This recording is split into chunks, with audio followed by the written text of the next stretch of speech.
Piece international school Kanina के सभी अभिभावकों को व बच्चों को मेरा सादर नमस्कार। बच्चों, आप सब ने 2 अप्रैल 2024 को मॉर्निंग असेंबली अटेंड की। पहला दिन हमारे सेशन का। नई उड़ान भरने के लिए हम सब तैयार हैं। आपके प्रधानाचार्य ने आपको असेंबली में जीवन की एक छोटी सी सच्चाई बताई।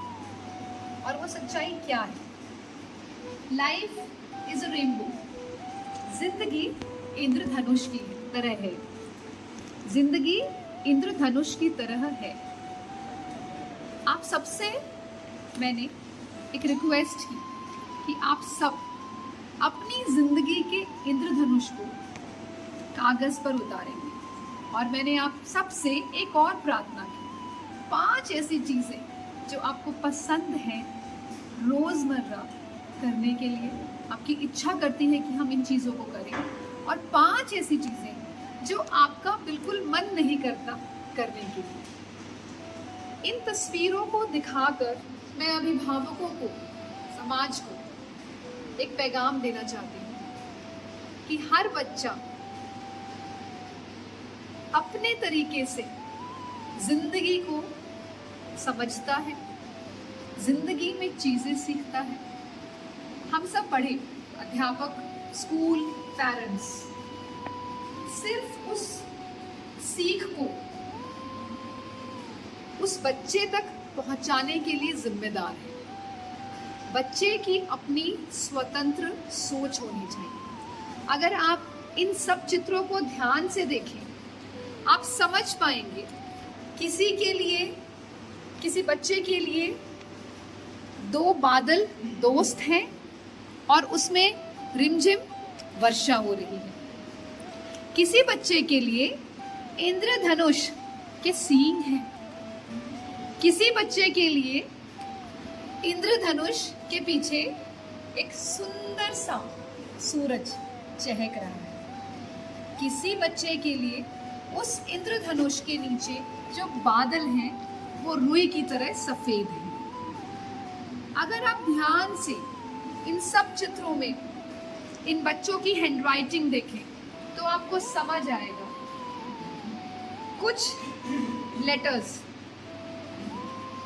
बड़े हैं, कुछ छोटे हैं, कुछ टेढ़े हैं, कुछ सीधे हैं। जिंदगी इसी तरह से जी जाती है।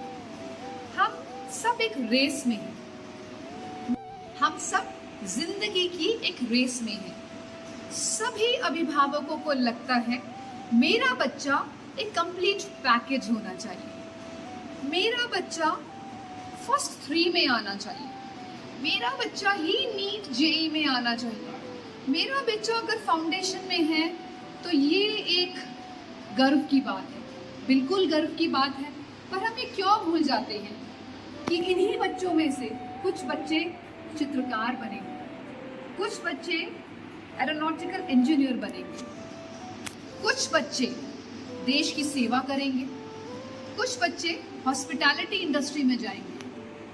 हम ये क्यों भूल जाते हैं कि हर बच्चे को स्वतंत्रता से यह निर्णय लेने का हक है कि वो जिंदगी में कौन सी उड़ान भरना चाहता है। आखिरकार सबका एक्सपायरी डेट है जिंदगी का। हम ये क्यों नहीं समझ पाते कि अगर कोई बच्चा संगीत, गाना गुनगुना रहा है, जी रहा है, तो वो बच्चा कितना खूबसूरत है, वो बच्चा जिंदगी से कितना कनेक्टेड है।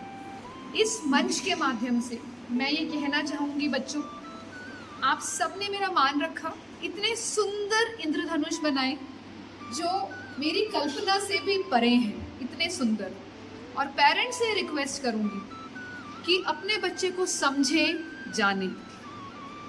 ऐसा बिल्कुल नहीं है कि क्योंकि मैं समाज के एक, आपको लगेगा कि एक अलग पेडेस्टल पे खड़ी हूँ तो मैम की सोच अलग है। बिल्कुल नहीं।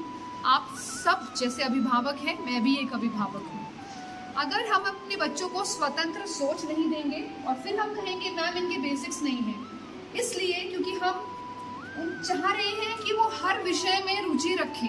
हम ये चाह रहे हैं कि सभी को पहला मंच मिले, फर्स्ट रैंक मिले, सेकंड रैंक मिले।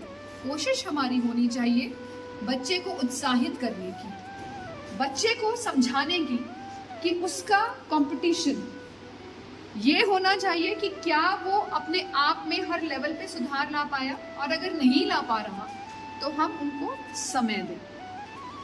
सभी पेरेंट्स को इस सेशन ओपनिंग में एज एन एजुकेशनिस्ट यही प्रार्थना कर सकती हूँ कि अगर आप ध्यान से इन रंगों को देखेंगे तो समझेंगे सारे इंद्रधनुष अलग अलग साइजेस में हैं, कोई छोटा कोई मोटा, और हर एक ड्राइंग बच्चे की अभिव्यक्ति है। इसे समझें, इसे जानें और अपने बच्चों को क्वालिटी टाइम दें और इंश्योर करें कि आपका बच्चा समाज में एक संपूर्ण बच्चे की तरह उभर कर आए और एक्सेप्टेबिलिटी हो हम सब में समाज की, कि अगर वो थोड़ा भी कर रहा है तो वो कॉन्फिडेंस से करे, खुशी से अपनी ज़िंदगी जिए। नमस्कार।